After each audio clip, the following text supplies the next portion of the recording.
Hey everybody, what's up? So today you're going to get your Wednesday wisdom both by text and video because it is a little bit longer. So if you've already read this, you don't have to watch here. But today's Wednesday wisdom, we're laying it all out for training for fat loss. So Ashley asked a great question on the Q&A Monday, and that was, is cardio really the best way to burn fat, or can someone still see significant results from hitting weights? What's the appropriate ratio, and what factors come into play in your opinion? So most people believe that cardio in any form or fashion is the best way to burn body fat. Search Google for what exercise burns the most calories and you'll likely see something to the tune of cardiovascular training burns more calories per minute than any other form of exercise. So let's just start there. So first off, that's like advertising car X gets more miles per gallon than any other vehicle on the market, as it gets 40 miles per gallon while car Y and Z both get 38. Not that big of a difference. Now, what the statement cardio burns more calories than any other form of exercise leads people to believe is that other forms of exercise don't burn calories, when in reality they're all going to require energy expenditure. Second, there's a lot more to the calorie burn picture than just exercise. And not only that, there's a lot more to the fat loss picture than just calorie burn. But we won't touch on that part so much today. But when we exercise and burn calories, that's called exercise activity thermogenesis, planned, structured activity and movement. Now, there's also non-exercise activity thermogenesis, and that's the energy expended for everything we do that is not sleeping, eating, or intentional exercise. So both EAT, which is your exercise activity thermogenesis, and NEAT, which is non-exercise activity, are what we call active energy expenditure. But then there's a whole other section called resting energy expenditure, or your REE. Now this includes things like respiration, cellular processes, etc.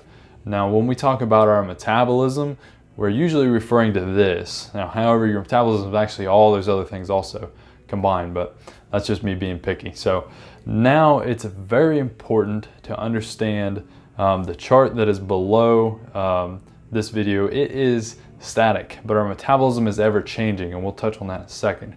But have a peek at that attached picture. You'll see that our BMR is by far the biggest part of our daily calorie burn, and you'll need to remember that our BMR is the largest part. So some people burn more calories digesting their food than they do exercising, and again, that can change person to person or even day to day. But it would make sense that if your goal is to burn body fat via increased calorie burn, we'd want to influence the BMR. After all, that would have the greatest effect.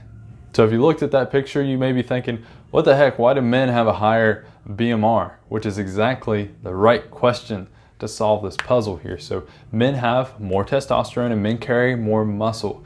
More muscle means a faster metabolism because it takes more calories to maintain that tissue. Now, how do we train to build muscle? Well, we strength train. What we don't do is cardio. So by increasing muscle mass, we increase our BMR, and in our muscle building efforts, aka exercise or lifting weights, we also burn calories, and that's your exercise activity. But wait, there is so much more. So remember when I said our metabolism is always adapting? There's a lot of things that influence that metabolism and thus fat loss, and one of those things that will cause it to shift is exercise. And when we train in any way, our body tries to adapt to get better at the next time we do said activity. That's why you grow muscle when you make your body pick up heavy stuff.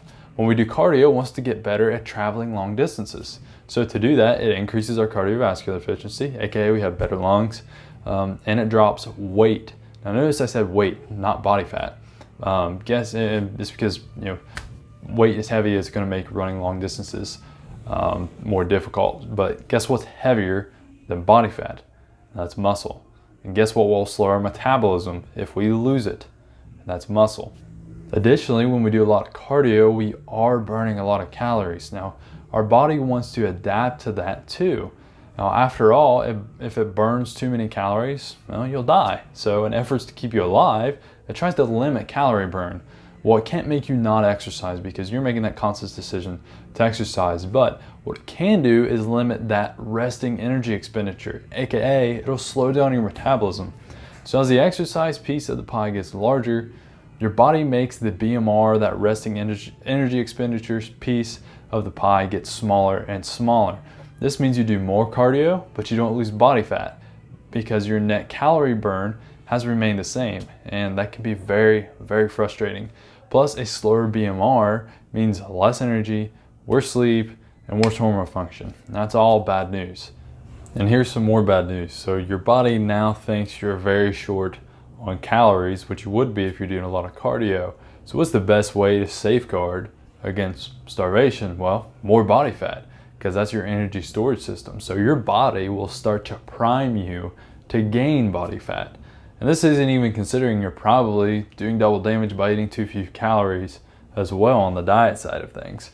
So you're telling your body to prime for fat gain. You limit your daily energy, your ability to focus, etc.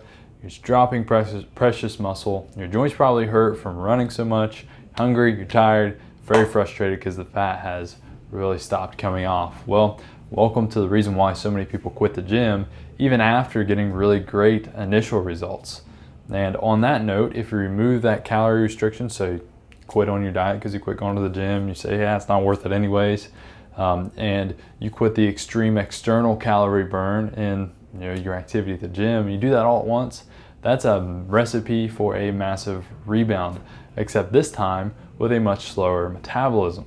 Now when you do weight training, you can only do so much or you get too sore, so that alone kind of prevents you from this crazy amount of calorie burn that would cause, we would consider excess. Plus your body wants to adapt to that weight training, right? So how will it do that? It will do that by growing muscle. And what does muscle do? It increases our metabolism. Now this is why we point everyone to weights. Does it take longer? Well, if we look in the first 6 weeks, yes, it would, but what you won't do is see a giant insurmountable plateau like if you only did more and more cardio. Now let me touch on one last tidbit that should help a little bit further clarify this. When I look at someone's training, I look at what I call their stress signals, because our body doesn't know what a treadmill or cardio is. It doesn't care about the deadlifts that you're doing. It responds to stress signals. Now when we look at humans over the thousands and thousands of years that we've evolved, 99.9% of that time was not modern life. So our genes are still operating in the year 5000 BC. Now when we do cardio, it sends a low level stress signal. When we do hard strength training, we send a higher level stress signal. Now that chronic low level stress signal, which also comes from chronic mental stress, poor sleep, too much blue light, that only happened thousands of years ago when we were in famine and we were walking around a lot searching for food. So when our body experiences low level stress chronically, it's coded to store body fat. Too much low level stress and you turn on your fat storage genes. Now higher level acute stress doesn't necessarily do that, but that isn't permission to go kill yourself with weights either. That'll produce a very negative cortisol response and do terrible things to your hormones long term. Now we want just the right dose of stress, and this is where the phrase doing as little as possible to get the most results comes into play. I know that all is a ton of information, but I hope that paints a picture for you of why you need to switch your focus to building muscle and away from trying to burn as many calories as possible, because you'll just dig yourself a deeper and deeper and deeper hole. If you're someone who does a ton of cardio, don't cut that all at once. Like I said, you have this amount of activity that your metabolism has now adapted to, as used to you doing. So take it down gradually, 10 to 20% each week, and make sure you're doing compound strength training movements and following a great program. And again, we know this stuff can get a little bit complicated, though it doesn't have to be, and that's why we made the UFITS programs to make those things simple for you guys. And last here, cardio isn't bad. Cardio in excess is. Now, if you work at a desk, getting your daily steps up on the treadmill is going to help, but strength training will help also much more. And all in all, make sure your focus is on strength training and building muscle and using cardio as a tool when necessary just to increase your movement. Because like I said, if you focus too much on just trying to burn as many calories as possible, you're gonna bury yourself, and it's very hard to climb out of that hole if you don't have this awesome content here, which I hope this helps a lot of you guys, because a lot of people are in that camp. So if this wrecked your brain today, if you learned something today, share this post, tag a friend, or invite somebody to the group so everybody else can learn as well. Thank you guys.